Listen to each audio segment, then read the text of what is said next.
네, 안녕하세요. 다정톡 오늘 시간에는 기업에서 사람에 투자하는 것이 정말 중요하다. 사람을 키워야 경제도 성장한다. 이런 이야기를 굉장히 학술적이고 그리고 정책적으로 하고 계신 김기찬 가톨릭대학교 교수님을 모셔서 말씀을 나눠보려고 합니다. 안녕하세요, 교수님. 네, 반갑습니다. 네. 네. 네, 오늘은 교수님을 모시고 이런 얘기를 좀 나눠보려고 합니다. 우리가 그동안의 일의 미래에 대해서 다정톡에서 얘기하면서 사실 일하는 사람들 입장에서 다양한 일의 형태, 미래에 어떤 일을 할 수 있는지 얘기를 많이 나눠봤는데, 오늘은 좀 기업가 입장에서 어떤 기업가 정신을 가지고 어떻게 사람을 키우고 혁신을 해야 기업도 살고 경제도 살릴 수 있는지, 이런 관점에서 좀 얘기를 나눠보려고 합니다. 그래서 이제 세 가지 정도로 나눠서 말씀을 나눠봤으면 좋겠는데요. 첫 번째로 일단 미래의 일이 어떻게 변화할 것인지 이야기를 좀 하고요. 그 다음에 교수님께서 평소에 자주 주장하시는 내용인데, 일이 복지다, 이 노동이 복지다, 이런 이 이야기, 노동 복지인가, 그게 왜 그런가, 그 이야기를 좀 나누고요. 그리고 마지막으로 미래 일의 형태와 노동의 복지인 사회가 되기 위해선 제도적으로 우리가 어떻게 변화해야 되는지 이 이야기까지 하고 정리를 좀 해보려고 합니다. 저희 일의 미래에 대해서 계속해서 그 시리즈를 진행을 하고 있고요. 오늘은 이제 좀 구조적으로 일의 미래에 우리 사람들이 어떻게 대응해야 되는지, 거기에 이제 정부가 어떻게 뒷받침해야 되는지, 이런 이야기들 좀 나눠보려고 모셨습니다. 교수님, 그 얼마 전까지 국민경제자문회의에서 이 활동도 하시고 혁신경제본과 의장도 지내시고 여러 가지 정책 활동을 하셨는데요. 조금 소개를 부탁드립니다. 이제 국민경제자문회의에서 이제 혁신경제를 맡았을 때 제 데피니션은 이제 혁신경제의 상대적인 개념은 이제 모방경제다. 그래서 우리 지난 60년, 50년 동안 이제 모방경제를 통해서 이제 성공했다면 앞으로 혁신경제를 통해 성공해야 될 텐데, 그럼 모방경제와 혁신경제의 차이가 뭘까? 그래서 모방 경제는 있는 기술에, 있는 시장에 들어가서 돈을 버는 게 사실은 모방 경제고, 혁신 경제는 첫째 기술이 새롭든지 아니면 시장이 새롭든지 비즈니스 모델이 새롭든지. 그래서 저는 이런 새로움의 정도가 바로 혁신 경제의 성공의 가장 핵심적인 것이다, 그렇게 봤던 거죠. 그래서 그렇다면 혁신 경제의 가장 핵심 키는 모든 사람들이 기술이라고 그래요. 기술은 완벽하지 않죠. 그래서 기술을 누가 더 혁신하느냐에 따라서 혁신 경제의 성과가 좌우되는 거지만, 저는 사실 기술보다 더 중요한 것은 그 기술을 만들어내는 주체가 사람인데, 예를 들자면 요즘 뭐 이순신 장군과 거북선을 이야기할 때 거북선을 만들어내는 것은 굉장히 중요한 우리 목표지만, 거북선을 만들어낼 수 있는 이순신 장군 같은 사람을 많이 키워내는 게 결국 혁신 경제가 성공할 수 있을 텐데, 그래서 저는 대통령께서 이야기했던 사람 중심 경제가 굉장히 저한테 매력적으로 들렸어요. 그래서 사람 중심 경제는 사람을 키워내고 사람들에게 꿈을 주고 사람들이 더 열정을 다할 수 있도록 만들어내주면 기술과 아이디어는 만들어지는 것이고, 그것이 만들어가는 혁신의 성장, 뭐 이런 것들을 한번 해보고 싶었거든요. 국민경제자문회가 대통령에게 이제 직접 정책 자문을 하는 그런 기구죠. 그렇죠. 그래서 제가 처음 우리 회의를 하는 날도 그렇게 제안을 드렸어요. 사람 중심 경제라고 하는 것은 제가 생각했을 때는 사람 중심 기업을 많이 길러내면 사람 중심 경제가 되는 것이고, 사람 중심 기업은 사람 중심 기업가 정신이 있어야 되는 건데, 그 기업가 정신을 키우면 거기서 괜찮은 일자리도 나오고 혁신도 일어나는 것인데, 그렇게 가면은 사실 지금까지 대한민국이 경제를 운영하는 방법이 사실 사람보다는 투자거든요. 구조조정이거든요. 그 사람을 구조조정해서 이익을 많이 내면 우리가 성과를 거두고 경제가 성장하는 것처럼 돼 있는데, 이것은 2만 불 시대까지는 가능한 이야기지만 3만 불 시대 되면 우리 경쟁의 상대가 전부 다 창조적이고 특허를 가지고 있고 아이디어를 가지고 있는 사람들하고 싸우는데, 우리가 이 원가로만 싸울 수는 없는 거잖아요. 그래서 구조조정하기보다는 어떻게 보면 사람에게 더 투자하고 그 투자한 성과가 우리 혁신경제의 틀이 되도록 하자고 제가 굉장히 강조를 많이 했죠. 그러셨군요. 그래서 좀 정부에서 잘 지금 운영을 하고 있습니까? 근데 이제 좀 제가 뭐 위협해서 그런 잘 안 됐던 것 같아요. 그래서 지금은 제가 한 세 가지 방향으로 좀 이것을 학문적으로 좀 더 데이터를 한 30만 개의 데이터를 기반으로 해서 사람 투자와 R&D 투자 간에 어떤 것이 핵심 성과에 영향을 가지고 있는가 하는 것들을 제가 이제 논문을 하나 썼고 우리 한국경영학회 하나 이번에 발표를 했고요. 아마 8월달에 결과가 어떻습니까? 우리 R&D 투자보다는 오히려 사람에 투자했을 때 훨씬 더 핵심 성과가 좋다고 나오고요. 국내 기업들 오랜 기간 데이터를 그렇죠. 한 30만 개 정도 데이터가 되니까. 그다음 R&D 투자와 사람 투자가 동시에 일어났을 때 그 상호 효과는 더 좋은 거다. 예. 그래서 우리가 핵심을 위해서 R&D에 투자를 하는 것도 중요하지만 사람에 투자하는 것이 더 중요하다. 그래서 제가 이제 그걸 가지고 사례 분석도 많이 해봤죠. 그랬더니 혁신에 성공한 기업들은 어떻게 보면 R&D 투자하는 것도 중요했지만 사람이 회사에 입사를 해가지고 그 입사한 직원이 점차 나이가 들면 들수록 명장이 되고 전문가가 되고 이러면 회사가 혁신을 하거든요. 그런 회사가 성장하는 사례들을 굉장히 많이 봅니다. 그래서 우리나라는 이런 게 중요한데 우리 정치가들도 인식을 못하고 있고 우리 어떤 경영학자들도 상당히 반성을 많이 해야 될 것 같아요. 경영학자들도 구조조정을 하고 장비를 사면 성장해 올 것이다 하는 그런 고정관념에 빠져 있거든요. 그렇죠. 경영학에 대해서 보통 사람들이 그런 이미지를 많이 가지고 있는 저는 굉장히 그래서 우리 경영학의 반성이 필요한 거다. 어떻게 혁신이라고 하는 것은 기득권에 도전하는 것이고 고정관념에 도전하는 것인데 우리 한국 경영은 지금도 다 관리학을 가르치잖아요. 인사관리, 재무관리, 마케팅관리, 생산관리만 가르쳐요. 그래서 관리라고 하는 것은 다른 사람이 해오던 사업을 리스크를 줄이면서 돈을 많이 벌도록 만들어내는 짜내는 그런 방법이거든요. 미국이라든지 이런 경영학은 이미 기업가형 경영학으로 바뀌었잖아요. 그러니까 새로운 기술에 도전하고 그 도전하는 사람이 위험을 감수하도록 하고 그 위험 감수하도록 사회가 문화를 만들어주고 그래서 그런 혁신이 일어나고 그 도시가 발전하고 뭐 이런 것들인데 저는 우리 한국 경영학의 반성의 시작도 이런 관리 경영학을 기업가형 경영학으로 바꿔야 된다. 그런 측면에서 이제 제 주장을 또 일단 먼저 스트롱한 미국 탑 저널에 한번 실어보려고 하고요. 그게 되면 그걸 기초로 해서 저는 선진국형 시민운동이다 이렇게 생각합니다. 그러니까 우리가 옛날에는 불공정한 노동에 대해서 우리가 반항하고 투쟁하는 게 사실은 우리 시민운동이었거든요.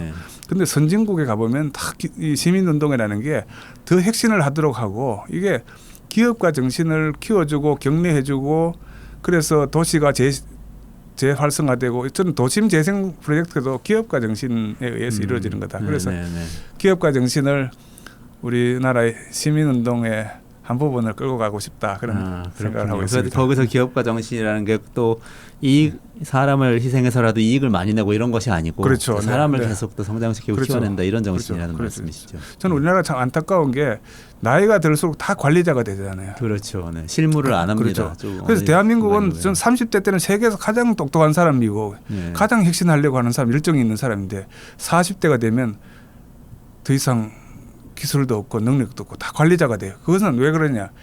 사람을 안 키워줬기 때문에 그렇고 교육의 기회가 없었던 것이고 학습의 기회가 없었던 것이죠. 그래서 이 학습의 기회를 주도록 대한민국의 체제를 바꾸면 훨씬 더 혁신이 더 잘 될 텐데 이런 게 좀 안타까운 거죠.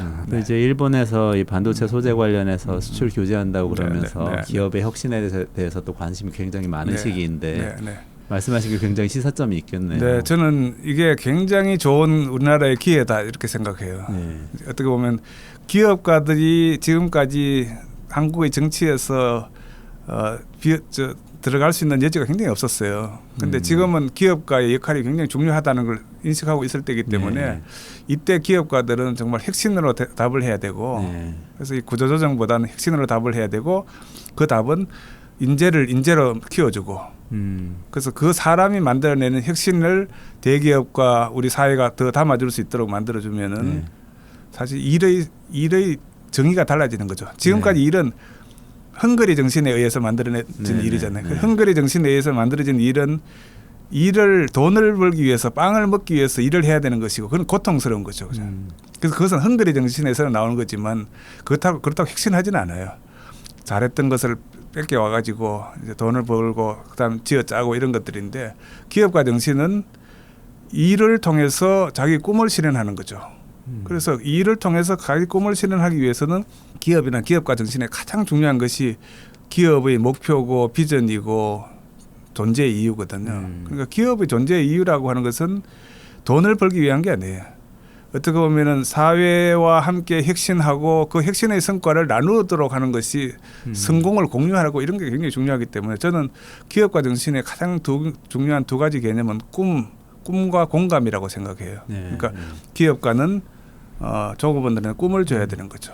또 사회에 꿈을 줘야 되는 거죠. 그것을 이제 비전이라고 부르긴 하지만 그래서 그 비전이라는 것은 우리 영어로 보여주다 보는 능력이거든. ability to see. 그는 보는 능력이에요. 그래서 멀리 볼 수 있도록 기업가는 해줄 수 있어야 돼요. 그러면 종업원이 그 꿈을 가지고 그 꿈에 공감하면 종업원은 신나게 일을 할 수 있는 거죠. 그래서 기업가 정신의 굉장히 중요한 정의에 그렇죠. 대해서 지금 말씀을 해주셨는데요. 오늘 본론하고 굉장히 연결이 잘 되는 것 같아요. 그래서 일의 미래에 대해서 우리가 이야기를 하고 있는데 지금 말씀하신 거하고 연결해서 뭐 기업가도 있지만 또 거기 직원들도 있고 그렇죠. 기업에 여러 사람들이 있는데 이 사람들이 하는 일이나 노동이 지금 다들 사실 불안하거든요. 4차 그렇죠. 산업혁명 시대가 오고 뭐 새로운 기술도 오고 이런다고 하니까 불안한데 이 일의 형태가 어떻게 바뀔까요? 어떻게 보고 계십니까? 저는 다른 분들을 보다는 조금 낙관적이에요. 저는 AI라고 하는 것은 결국은 사람을 도와주는 줄 때 의미가 있는 거지. 예를 들면 우리 AI가 정말 사람을 필요로 하지 않는다 그러면 AI 존재 이유가 없는 거거든요. 그래서 다른 사람들이 뭐 AI가 사람의 일자리를 조금은 뺏어갈 수 있을지 모르지만 대신에 육체적인 노동은 줄어들겠지만 감성적인 노동이라든지 정신적인 노동은 훨씬 더 많아지고요.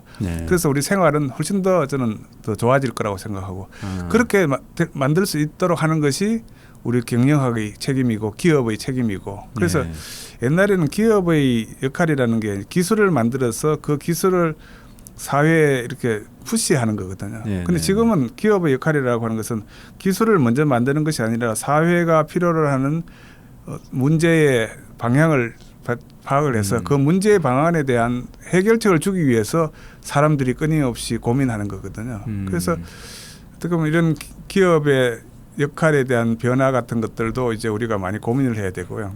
그래서 우리가 이원재 대표님도 그런 일을 많이 하셨지만 우리 윤리 경영 같은 것도 하잖아요. 사실은 윤리 경영도 OECD에서 하는 윤리 경영은 시스템으로 하는 윤리 경영이라고 하는 것은 굉장히 재미없는 거예요. 그렇죠. 하지 말라는 거죠. 그런데 하지 말라고 해서 소소한 윤리는 해결이 되겠지만 큰 윤리는 해결이 되지 않아요. 그래서 우리 OECD에서도 하이로드라는 걸 하잖아요. 그러니까 저진로 모델과 고진로 모델이라는 거잖아요.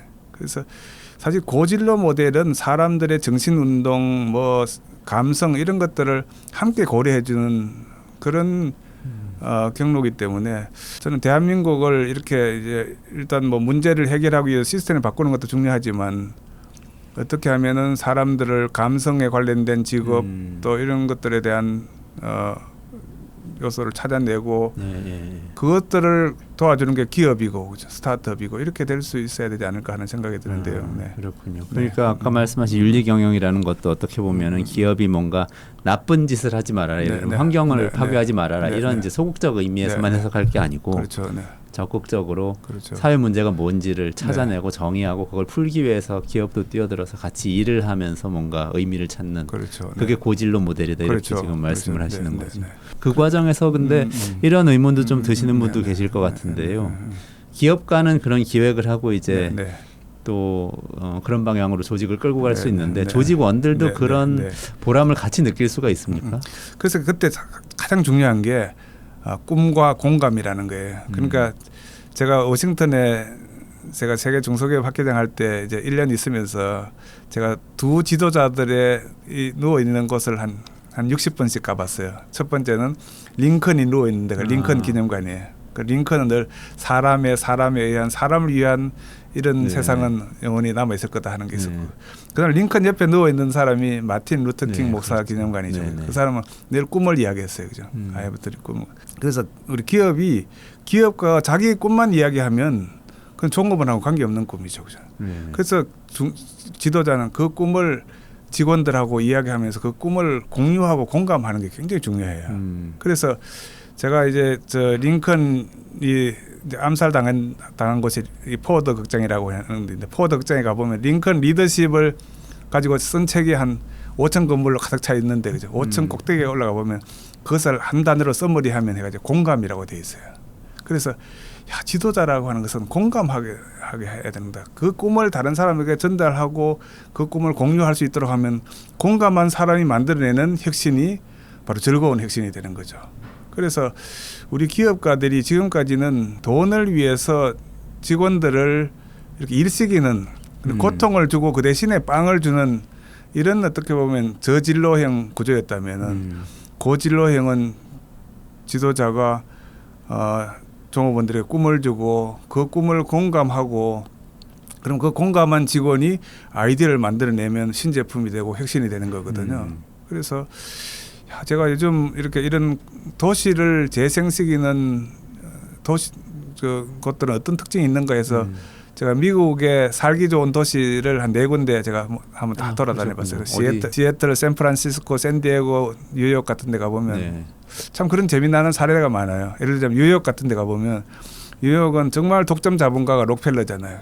록펠러가 생각을 바꾸어서 사실 뉴욕을 바꾼 거예요. 그러니까 록펠러의 그 독점 자본가가 요거도 어떤 독점 자본가가 자기 생각을 바꿔 가지고 기부도 많이 하고 그래서 유엔 건물이 들어서고 사실은 뉴욕에는 유엔이 들어설 곳이 아니거든요. 그래서 다양한 사람들이 와서 그 공간에 있으면서 거기서 타임스퀘어가 만들어지고 혁신이 일어나고 또 시애틀도 마찬가지예요. 시애틀도 젊은이들이 일을 할 수 있게 해주니까 사람들이 몰려들고 그래서 시애틀은 미국에서 살기 좋은 도시 1등이 되고 이런 거거든요.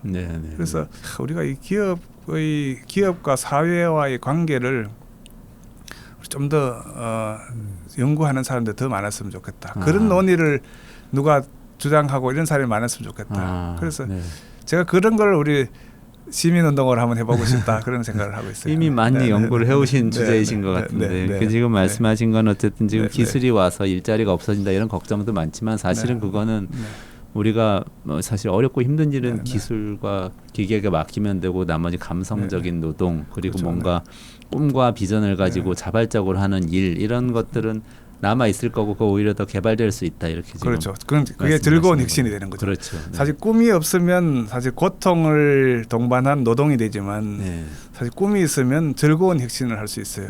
사실 어떻게 보면 이게 명장들 보면 즐겁게 일을 하잖아요. 그래서 항상 끊임없이 아이디어를 만들어내고 그래서 우리나라도 그런 사람이 많으면은 우리 중소기업도 장수기업이 됩니다. 예를 들면 독일도 그렇고 뭐 이렇게 장수기업들을 가보면 그런 명장들이 많아요. 전문가들이 많아요. 이런 사람들은 대체로 철학적인 사람이에요. 그죠? 그러니까 뭔가 만든다는 일 자체가 굉장히 창조적인 일이고 어떻게 보면 세상을 변화시키는 그런 일이지 않습니까? 장인 정신을 굉장히 강조하시는데 이게 좀 우리 다음 주제하고 연결을 해보면은 연결이 또 되네요. 그러니까 항상 교수님께서는 일을 하는 것이 복지다 이런 말씀을 많이 하셨던 걸로 제가 여러 매체에서 접했는데 그래서 이제 우리 복지는 이제 두 가지 복지가 있는 것 같아요. 하나 사회 복지가 있고 노동 복지가 있는 것 같아요. 그래서 사회 복지를 보통 웰페어라고 이렇게 이야기하죠. 노동 복지는 제가 말하자면 노동을 통해서 복지를 만들어 주는 거죠. 그래서 예를 들면 우리가 노인이 돼 가지고 뭐 나이 연세가 들고 나면 이제 사실 힘이 없어서 숟가락질도 못하면 대체로 우리나라에서는 그때부터 바로 이렇게 다른 사람이 떠먹여 주는 그래서 그 사람의 생활은 굉장히 핍박해지는 거죠, 그죠? 근데 이제 선진국에서는 손으로 먹을 수 숟가락으로 먹을 수 없으면 손가락으로 먹게 한다 그러더라고요. 그래서 그게 어떻게 보면 그 사람으로서의 존재 가치를 느끼게 하는 거죠. 특히 저는 우리나라의 앞으로 그 고령화 문제도 심각할 텐데 이 고령화 사회에서 복지로 이 문제를 해결하려면 굉장히 힘든 거다.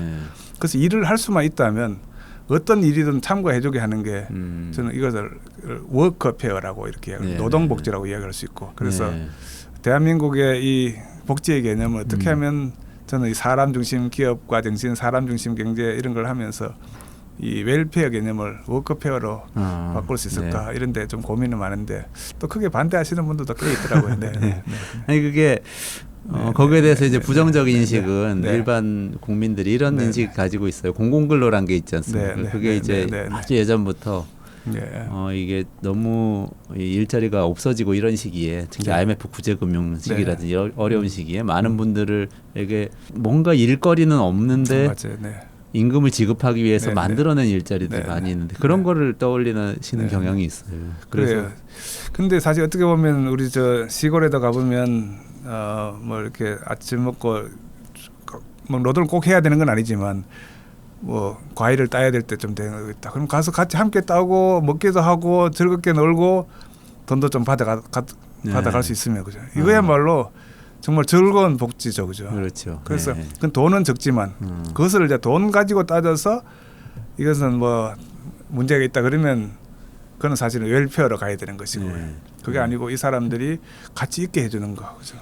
같이 있는 것 네, 자체가 네, 이제 어떤 이 공동체에 속해 있으면서 사람과 교류하고 이런 것 자체가 그래서 그런 것들. 노동을 통해서 될 수 있다 그렇죠, 이런 맞습니다. 말씀이시네요. 노동이라는 것은 결국 사람이 모여서 같이 지내는 거거든.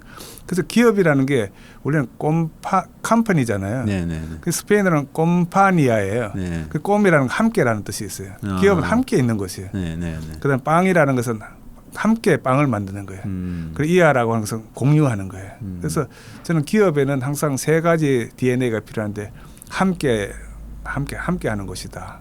두 번째는 빵과 같은 새로운 빵을 만들어내기 위해 새로운 비전을 만들어내기 위해 새로운 꿈을 만들어내기 위해서 노력하는 것이고 그다음에 이하라고 하는 성공을 공유해서 다시 키워가는 거죠. 그래서 정말 컴퍼니라고 하는 것은 저는 이 대한민국의 이 고령화 문제에 항상 답인데 이 컴퍼니를 빼고 복지를 한다는 것은 그죠 엄청난 세금이 필요한 거죠. 그죠. 네. 근데 그게 되려면은 지금 노동에 대한 개념이 좀 바뀌어야 되는 거 아닙니까? 그러니까 이게 일이라는 게 사람들이 내가 집에서 쉬고 싶은데 돈 벌어야 되니까 억지로 나가서 일하는 거 이렇게 생각하면은 말씀하신 복지하고는 좀 거리가 있는 거 아니에요? 그렇죠.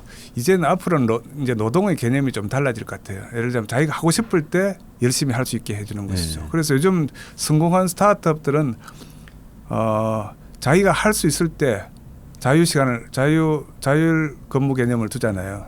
그래서 예를 들면 자기가 6시에 출근해서 뭐 몇 시까지 자기 일하는 사람도 있고 그래서 또는 11시에 출근해가지고 늦게까지 퇴근하는 사람들도 있고 그래서 요즘은 이런 옛날처럼 뭐 컨베이어 벨트 시스템처럼 돌아가는 시스템이 아니고 사람들의 아이디어와 자율적으로 할 수 있는 부분들이 많기 때문에 일이라는 게 자기의 인생의 비전과 꿈과 연결만 될 수 있다면은 굉장히 즐거운 일이 될 수 있다. 우리 이현재 대표님도 일을 즐겁게 하지 않습니까? 아주 즐겁게 그렇죠. 하죠. 그러니까 자기 꿈과 일이 연결될 때는 재밌어요. 저도 그렇죠. 사실 제 논문 쓰고 이럴 때가 제일 재미있어요.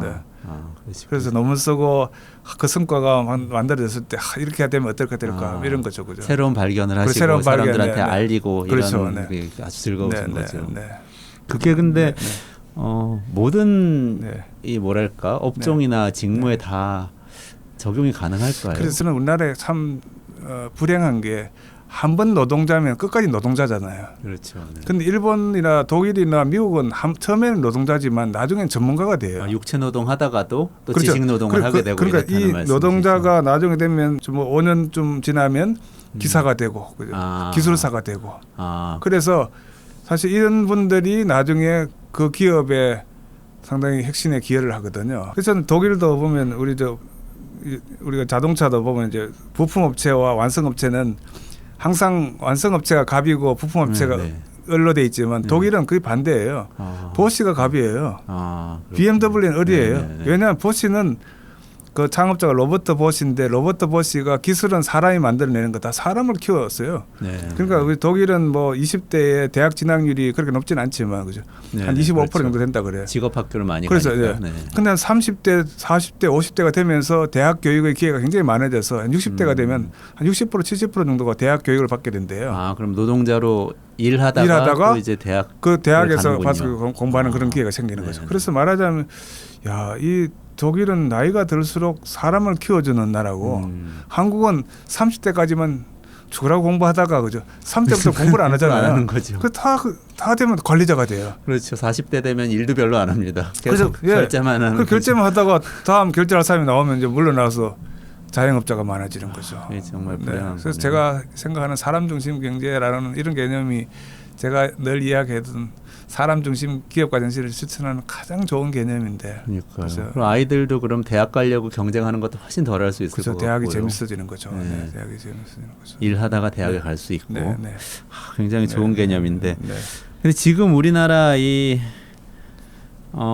노동자들은 네. 특히 이제 노동 운동 하시는 분들 중심으로 이런 생각도 많이 있는 것 같아요. 우리 이제 뭐 모빌리티 산업이라든지 네, 네. 이런 이제 새로운 산업들이 나오고 네, 기술이 네, 들어오지 네, 않습니까? 네, 네. 공장에서는 산업용 기계가 나오기 네, 네. 많이 나오고 하는데 그러다 보면 이제 공장에서 노동자들이 할 일이 없어지는 네, 문제도 네. 생길 수 있고 네. 또 이제 모빌리티처럼 완전히 다른 우버 같은 서비스가 나오면은 기존의 택시 기사들이 할 일이 네. 없어지는 네. 이런 문제들이 네. 생기고 네. 이런 것에 대한 공포가 좀 있는 것 네. 같은데 네. 그런 네. 가능성은 별로 생각을 안 하고 계실까요? 물론 뭐 그런 생각도 많이 하겠지만 오히려 육체 노동은 줄어들고 그죠. 네. 아까 정신 노동이라든지 이런 공유 경제, 생활 노동 이런 거는 굉장히 많아질 것 같은데 그래서 우리 마케팅도 바뀌지 않습니까? 마케팅 1.0, 마케팅 2.0, 마케팅 3.0, 마케팅 4.0 이렇게 달라지거든요. 그러니까 기본적으로 소유 경제에서 공유 경제로 바뀌면 어떤 장비의 의존도라든지 이런 것들은 줄어들지만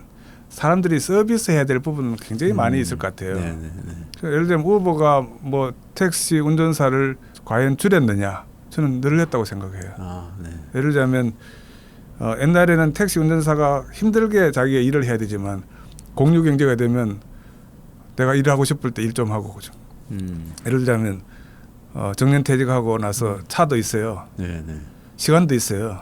그래서 금요일 날 저녁에 사람들이 막 저 택시를 못 할 때 가서 공유 경제로 한번 자기도 돈 벌고 밤에 24시간 일하는 사람 너무 힘들잖아요. 네, 네, 그래서 그 택시 운전사는 힘든 일 노동을 해야 되지만 자기는 돈이 목적이 아니고 이게 자기의 노동 복지가 되는 거죠. 그죠? 네. 그 시간에 가서 일하면서 대화도 하면서 그죠? 돈도 벌고 사회도 좋아지고 네, 네. 뭐 이런 형태의 저는 일자리가 훨씬 더 많아질 거다. 네. 그게 그런 근데 이제 생각합니다. 수입이 줄어든다는 문제를 이제 사람들이 가장 많이 민감하게 생각하는 것 네, 네. 같습니다. 네.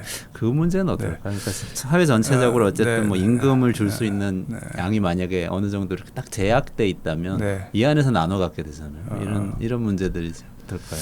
근데 저는 임금이 줄어들지는 않을 것 같아요. 어, 왜냐하면 이제 우버 네, 같은 네. 경우도 언제나 시간이 똑같은 것이 아니고 예를 들면 지금처럼 뭐 지금 택시 요금이 정해져 있지만 네, 네. 우버 같은 경우는 사람이 많이 몰릴 때 교통 체증이 심할 때 나가면 또 요금이 막 올라가요, 그죠? 네, 네, 네, 네. 그래서 저도 뭐 계산 안 해봤지만 네. 그렇게 하는 사람들은 내가 할 수 있을 때 일을 할 수 있으니까 사고 위험도 줄어들고 네, 네. 또 뭐 미국 같은 경우는 부부가 또 우버들을 많이 하잖아요, 그죠? 네. 좀 하다가 또 집사람이 시간이 있으면 나가서 하기도 하고 네. 그러니까 이런 것들이 가능하잖아요. 지금 그렇군요. 우리나라는 네. 택시 운전사가 면허를 받은 사람이 뭐 하루에 몇 시간씩 일을 해야 되니까 그 시간만 일을 해야 되니까 잠자고 싶어도 일을 해야 그렇죠. 되고 그죠. 네. 그러다 피곤한데 보니까 나와서. 서비스는 떨어지고 네. 그래서 오히려 이런 오히려 훨씬 다양한 형태의 네.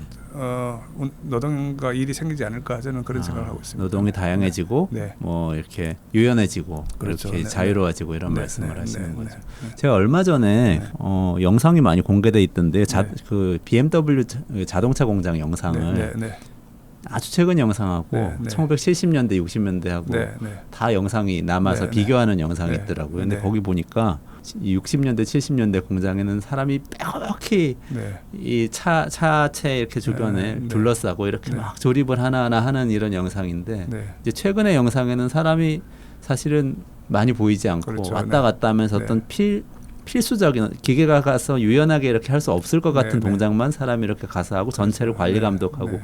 이렇게 좀 보이더라고요. 네, 근데 네. 그렇게 되면은 아무래도 이게 일자리가 줄어드는 거는 아닌가요? 어떨까요? 그렇죠. 전통적인 일자리는 뭐 아주 많이 줄을 것 같아요. 네네. 줄 것 같은데 그래서 예를 들자면 우리가 일이 더 편해지는 거죠. 예를 들자면 우리가 정해진 규칙에 따라서 정해진 시간에 일을 해야 된다는 굉장히 스트레스지가 네. 많잖아요. 근데 그런 건 많아지겠지만 그 대신에 우리가 더 좋은 과일을 먹고 싶다, 뭐 더 좋은 서비스를 받고 싶다 이런 건 우리가 못 받았잖아요. 그렇죠. 네. 네.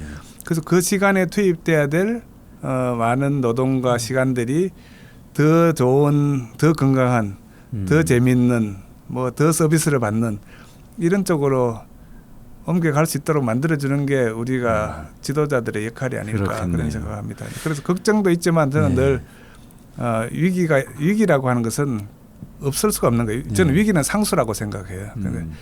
근데 변수는 그 위기를 극복하게 하는 것은 사람의 마음들인데 네. 그러니까 그 사람들이 고정관념을 버리고 기득권을 버리면 더 좋은 기회가 생길 수 있을 텐데 이제 그게 문제가 어떻게 하면 기득권을 없애게 할 것인가 고정관념을 없애게 할 그러면은 것인가. 거기에서 이제 제도나 정책이 어떻게 변해야 될지 좀 생각해 볼 수 있는 대목이 될 수 그렇죠. 있을 것 같은데요. 네. 말씀하신 대로 그럼 일이 복지가 되고 네. 자발적인 어떤 네. 활동이 되고 즐거워지고 이러려면은 어떤 제도나 정책이 좀 필요할까요? 그래서 제일 중요한 게 사람을 키우는 방법이 완전히 달라져야 될 것 같아요. 네. 네. 그러니까 교육의 대혁신이 이제 필요한 거죠. 예, 그래서 예. 저는 우리나라 교육과 미국 교육과의 방법만 봐더라도 우리나라 교육은 미국의 교육 방법보다 한 20년 정도 떨어져 있는 것 같아요. 네. 왜냐하면 미국은 젊은이들이 무엇을 공부를 하면 내가 사회에서 쓸만한 능력을 갖추게 된다 하는 걸 확실히 가르쳐줘요. 예를 들자면 우리나라는 인턴을 하잖아요. 인턴을 하면 무슨 일을 해야 될지를 몰라요. 그러니까 3개월 동안 2개월 동안 우리 대학생들이 인턴하라고 하면 복사하다가 그죠? 다른 사람 도와주다가 돈도 못 받고 그죠? 뭐 이렇게 최저임금만 받고 이렇게 와요. 그러니까 인턴은 어떻게 보면 대학생들이 사회와 접하는 첫 번째 기회인데 사회가 가르쳐 주는 게 없어요. 그렇죠. 근데 미국은 그렇잖아요. 예를 들어 인턴을 할 때는 왜 이 사람을 인턴으로 데려가는지를 기업에서는 명확하게 가르쳐 줘요. 예를 들어 인터뷰도 많이 하고. 네, 네, 네. 그래서 어떤 경우는 보니까 마이크로소프트 같은 데는 이런 박사과정 학생들이 이런 기술을 가지고 있으면 우리가 이런 방학 때 와서 우리 회사에서 마이크로소프트에서 인턴하면 한 달에 $10,000 준다. 네. 이런 게 정해져 있어요. 네. 그 대학생들이 인턴하는데 $10,000을 받아요. 네. 그것은 왜냐? 그러면 소프트웨어 기술이 있어야 되는 거죠. 그렇겠네요. 그러니까 이 사람 돌아가서 어떻게 하겠습니까? 소프트웨어 공부를 엄청나게 열심히 하는 거죠. 그래서 어떻게 보면 인턴이라고 하는 것은 사회의 흐름을 읽고 자기가 무엇을 공부를 해야 될지를 만들어주는 모티베이션인데 그런 사회와의 피드백이 작동하잖아요. 미국은. 네, 네, 네. 근데 우리나라는 그런 전혀 작동하지 않아요. 그리고 또 대학교에서 뭐 공부했든지 관계없이 취업할 때는 브라인드로 채용하라 그러면 이거야말로 정말 교육이라는 게 의미가 없어지는 거예요. 그래서 지금은 저는 교육이라고 하는 것이 사람을 키우는 방법, 사람이 일하는 방법 전혀 관계없는 거예요. 저도 예전에 인턴했던 기억이 네. 갑자기 나는데요. 네. 저 대학원 때 미국에서 공부를 네, 네. 했었는데 네, 네. 벌써 한 15년 전이니까 네, 네. 꽤 오래된 일입니다만 네, 네. 인턴을 채용해서 여름에 일하러 갔는데 거기가 그 투자자들한테 이렇게 컨설팅 해주는 곳이었거든요. 네, 네. 근데 딱 갔는데 바로 그 보고서 쓰라고 맡기더라고요. 그렇죠. 그래서 네. 제가 이제 한국 출신이니까 네, 네. 한국하고 뭐 대만하고 네, 네, 아시아의 네, 몇 개 네, 나라를 네, 주면서 네. 잘 이렇게 정리해서 쓰라고 그래서 그냥 썼으면은 네, 네, 그거 네. 가지고 이제 제 보스가 한번 보고 그냥 투자자 고객들한테 내보냅니다. 그렇죠. 그러니까 굉장한 책임감이 생기고 그렇죠. 공부 정말 많이 하게 되더라고요. 그렇죠. 맞습니다. 네. 그런 하여튼 좀 제대로 된 인턴십 네, 하는 네, 것도 네. 굉장히 중요하다는 생각이 그래서 드네요. 사실 우리가 이제 세상에 권위주의는 없어져야 되지만 네. 사람의 권위를 키울 수 있어야 이 수평적 사회에서는 성공할 수 있잖아요. 그래서 그렇죠. 그 권위, 네. 사람의 권위, 청년의 권위는 어디서 나오는 겁니까?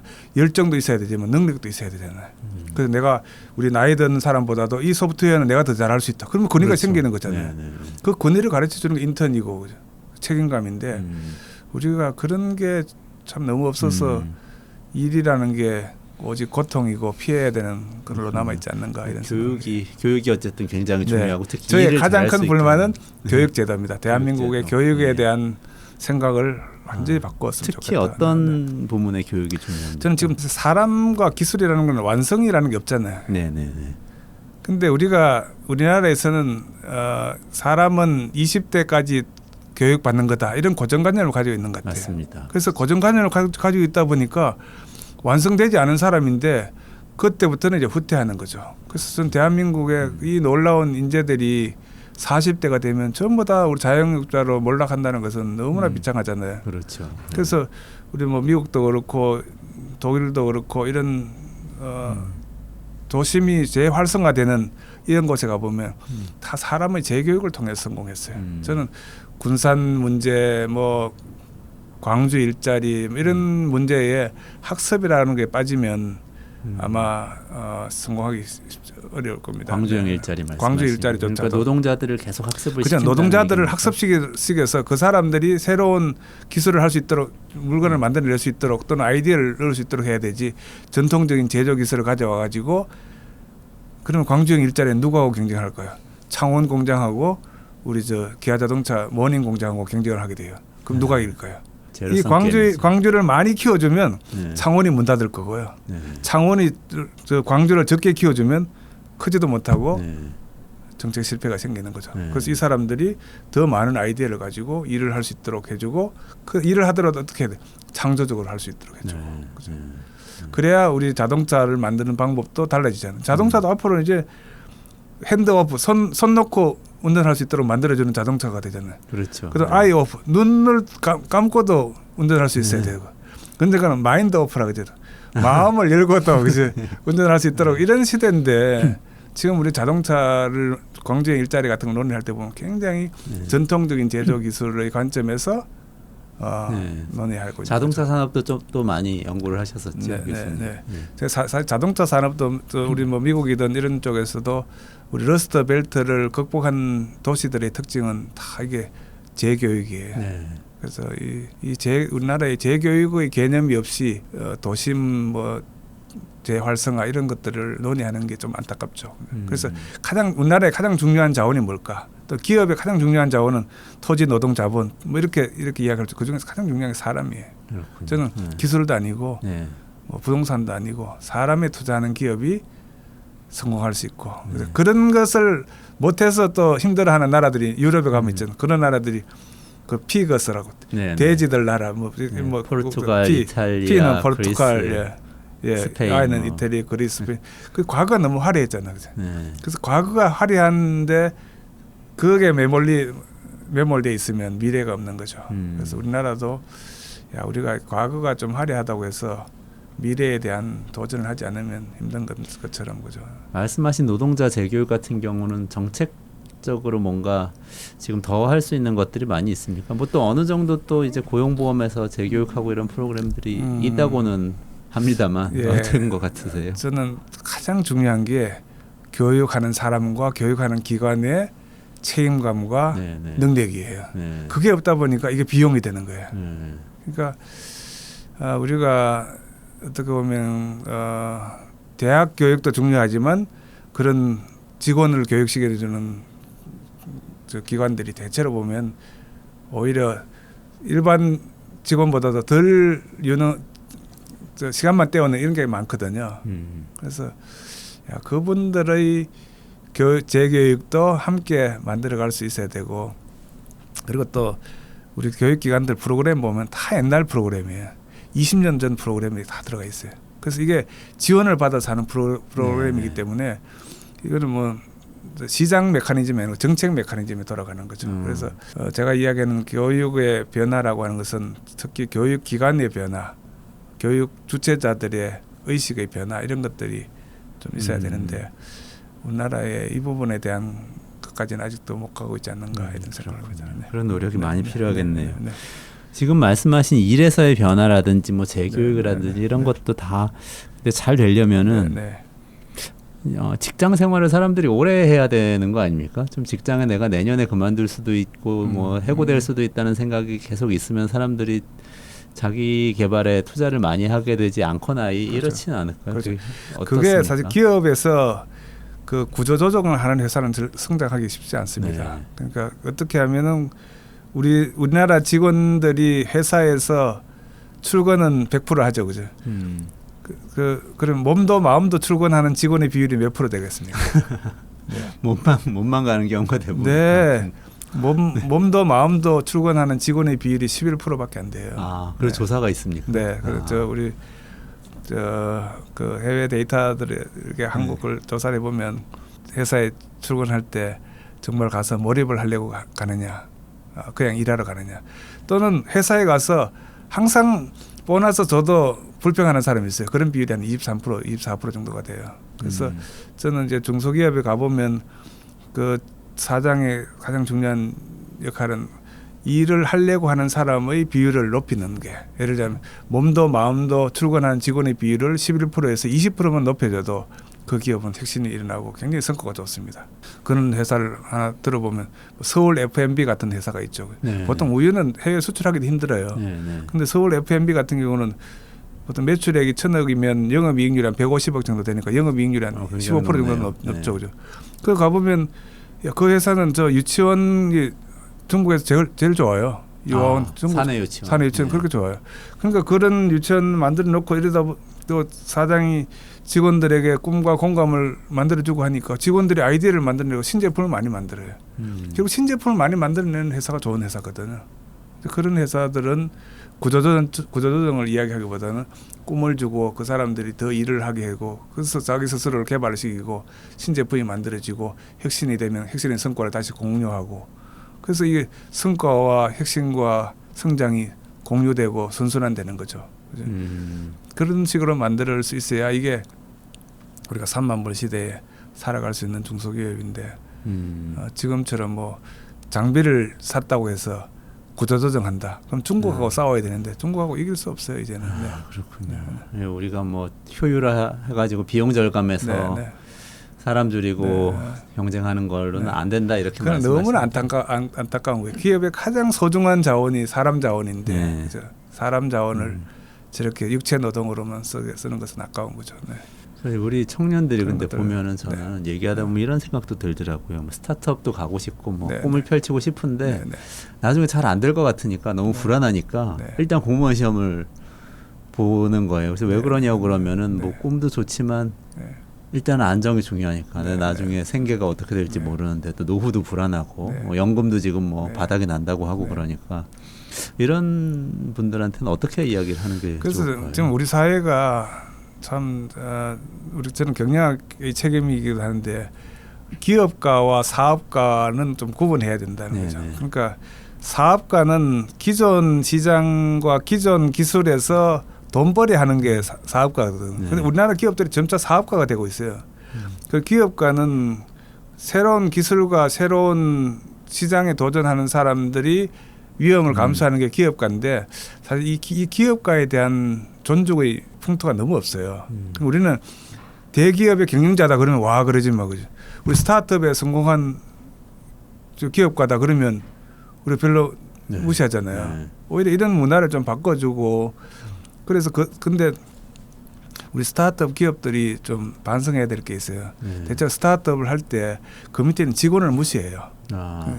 저는 직원들에 대한 배려라든지 직원을 육성해야 되겠다 이런 개념이 굉장히 없기 때문에 우리 스타트업이 한 번 혁신은 성공하는데 두 번 혁신은 실패하는 경우가 많아요. 왜냐하면 첫 번째 혁신은 기업가가 하는 거지만 두 번째 혁신은 직원들이 해줘야 되거든요. 그래서 우리 스타트업 기업들 중에 별똥별 기업이 많다 그래요. 별똥별처럼 한 번 빛나고 그죠 사라지잖아요, 그죠. 그래서 그런 스타트업에서 기업가를 키워주는 것도 중요하지만 기업가들의 의식 중에서 직원을 채용했을 때 그 채용한 직원을 키워주고 그 채용한 직원이 꿈을 가지도록 해줄 수 있다면 우리 스타트업 정책이 훨씬 더 성공할 수 있잖아요. 그래서 저는 이 스타트업 정책에 대해서 좀 불만이 좀 있는데 스타트업 정책은 유니콘 정책이에요. 우리나라 유니콘들 지금 9개 있지만 다 국내 시장 기반이에요. 그러니까 이 유니콘이 커지면 소상공인들이 다 죽어요. 대체로 온라인으로 만들어내는 거니까. 그럼 이 유니콘이라고 하는 글로벌 마켓에 도전하는 유니콘이 될 수 있어야 국가 경제도 좋아지고 우리 청년들도 좋아지고 소상공인들도 좋아지고 이런 거거든요. 그래서 저는 이 유니콘 정책을 전부 다 이게 이 본 글로벌이 없잖아요. 글로벌 시장이 없잖아요. 그래서 이런 정책으로 바꿔줄 수 있어야 되는데 우리 소상공인들이 너무 힘들거든요. 왜냐하면 다 온라인화가 되는 거니까. 지금은 대체로 유니콘들이 온라인으로 지금 플랫폼 만들어 가지고 기존에 저 소상공인 시장을 다 가져가는 거잖아요. 예를 들면 아침에 배달해 준다. 그러면 그 주변에 있는 소상공인들 시장이 다 죽는 거죠, 그죠? 그래서 어떻게 보면 일요일 날 대기업의 유통기관을 문을 닫지만 그때 뭐가 제일 잘 되겠습니까? 지금 유니콘 기업으로 크고 있는 뭐 이런 회사들 온라인 기반 업체들이 그 시장을 더 끌어가는 거죠. 그렇죠. 그래서 그런 부분들에 대한 좀 정책적 이해도 필요하지 않을까 싶어요. 스타트업도 제로섬 게임 하는 것보다는 그렇죠. 조금 파일을 키우는 방향으로 그렇죠. 가야 한다 이런 네, 말씀이신 저는 거죠. 모든 게 사실은 글로벌로 네. 문제를 해결하지 않으면 결국은 저 가장 피해를 보는 사람은 소상공인들이 가장 피해를 봅니다. 네. 그렇군요. 네. 예. 오늘 다양한 말씀을 나누는데 굉장히 이제 많이 배웠습니다. 그 특히 근데 조금 정리를 해서 말씀해 주신다면 저는 이 부분이 이제 계속 이 마음에 남는데요. 일이 변화하는데 그 방향이 다 자발적으로 기쁘고 보람 있게 일하게 되면 기업도 성과가 좋아지고 경제 전체도 실적이 좋아진다 이렇게 말씀을 그렇죠. 하신 네. 거잖아요. 네. 네. 근데 현재는 좀 그런 것 같지는 않아 보이지 않습니까? 그렇죠. 우리 네. 이걸 이렇게 바꾸려면 큰 변화일 것 같은데 그래서 어떤 제언을 할 수 있을까요? 제가 이제 가장 우리 리더 중에서 가장 존경받는 사람이 누구냐 그러면 저는 링컨이라고 생각해요. 네, 그 미국 링컨을 전 대통령 링컨. 어쨌든 이 공감이잖아요. 네. 그래 관점을 그래서 링컨 리더십 센터에 가보면 제일 꼭대기 가보면 이제 이렇게 돼 있어요. empathy and sympathy라고 돼 있어요. 그러니까 내 꿈과 같이 하는 사람은 같이 공감해서 하고 내 꿈과 다른 사람도 인정을 해주는 거예요. 그래서 심퍼티를 그렇게 정의하고 있어요. 그러니까 그런 이제 토러런스라고 하기도 하는데 네, 그래서 네, 네. 꿈이 같은 사람도 같이 일을 하게 해주고 꿈이 다른 사람은 자기 꿈을 가지고 자기들이 일을 할 수 있게 해주고 그래서 우리나라에서 우리나라 교육에서 가장 부족한 단어가 필요한 단어가 꿈이라고 생각해요. 그러니까 우리가 예를 들면 뭐 중국에 가보면 시진핑 몽도 있고 그러죠. 뭐 또 중국에 제가 초등학교에 가보니까 그 꿈나무를 그려놓고 그래서 나의 6년의 꿈은 60년의 중국의 꿈 이렇게 돼 있더라고요. 그러니까 사실 어떻게 보면 꿈이라고 하는 게 사람을 모으는 힘이 있거든요. 네, 네, 네. 우리는 꿈보다는 플랜을 강조하잖아요. 그렇죠. I have a dream 하면 사람들이 몰려드는데 네. I have a plan 그러면 다 생각이 달라서 다 흩어져요. 그죠? 그래서 우리 대한민국의 가장 부족한 이 꿈과 공감이라는 단어를 저는 이제 사람 중심 기업가 정신 이렇게 이제 표현해서 쓰고 있는데 이런 것들이 좀 커졌으면 좋겠다 해서 저는 사실 학교도 하나 만들어서 재능 기부 학교로서 이렇게 운영도 하고 있는데 처음에는 굉장히 거부 반응이 많아요. 제가 사람 중심 기업가 정신 그러면 우리 힘들어 죽겠는데 무슨 사람 중심 그만하시라고 이렇게 네. 이야기하는데 나중에 들어보면 자기도 이렇게 사람을 키워주고 그래서 이게 내한테도 도움이 되잖아요. 네, 네. 사람을 키워줬더니 그 사람이 혁신을 해서 내한테 성과가 돌아오면 또 그 성과를 나눠줘야 되는 거죠, 그죠? 그래서 성공을 공유해주고 우리는 성공의 공유도 부족한 나라잖아요, 그죠? 그렇죠. 그런 단어가 우리 사회에 좀 더 많아져야 되는데 그런 게 좀 부족하지 않을까 이런 생각이 들고요. 네. 네. 네. 오늘 아주 네, 이 경영학의 대가이신데요, 김기창 교수님께서 전에 그렇지는 않고 공유와 공감이라는 단어를 많이 써주셔서 네. 굉장히 좀 공감이 됩니다. 네. 그래서 오늘 말씀 나눈 것 중에 이제 이 정말 이제 제 기억에 남는 것들은 미래 일의 형태라는 것은 뭐 여러 가지 형태가 되겠지만 어쨌든 사람 역할이 굉장히 많이 남아 있을 거고 특히 능동적이고 자발적이고 좀 더 자유롭고 유연한 이런 형태의 일이 많아질 수 있다. 네. 그러면 그렇게 기쁘게 일할 수 있으면 그 일 자체가 복지고 또 그렇죠. 다른 사람들을 만나서 같이 네. 관계를 맺으면서 일하면 그거 자체가 또 복지가 된다. 맞아요. 네. 커뮤니티고 이렇게 네, 좀 네. 말씀을 해주셨어요. 맞아요. 그런 사람이 또 혁신을 하지 않는 곳은 대체로 경제가 어두워지고 폭력이 많아집니다. 그래서 미국 대도시의 살기 좋은 도시의 특징은 혁신이 없어질수록 도시는 어두워지고 폭력은 많아지고 이렇게 사회 문제가 더 좋아지는 거죠. 그렇군요. 그래서 더 나빠지는 거죠. 네. 그래서 도심 재생 프로젝트의 핵심도 이런 꿈과 공감, 혁신이다 이렇게 생각합니다. 그러시군요. 네. 꿈과 공감, 혁신 네. 이게 이제 어떻게 보면 사람을 키울 때도 굉장히 중요하고 그렇습니다. 네. 도시를 재생할 때도 중요하고 맞습니다. 국가 네. 경제 전체를 성장시키는 데도 굉장히 중요하다 이렇게 그렇습니다. 말씀을 해주셨네요. 네. 그 말씀을 이제 마음에 담고 오늘 좀 네. 마무리를 하려고 합니다. 오늘 네. 김기창 교수님 모시고 미래 일의 형태와 일이 왜 복지인가? 그리고 그런 일이 복지인 사회로 가려면 어떤 제도적 변화가 있어야 하는지 말씀을 나눠봤습니다. 오늘 긴 시간 동안 네, 말씀해 네. 주셔서 감사합니다. 네, 네, 감사합니다. 수고하셨습니다. 네, 감사합니다. 네, 네.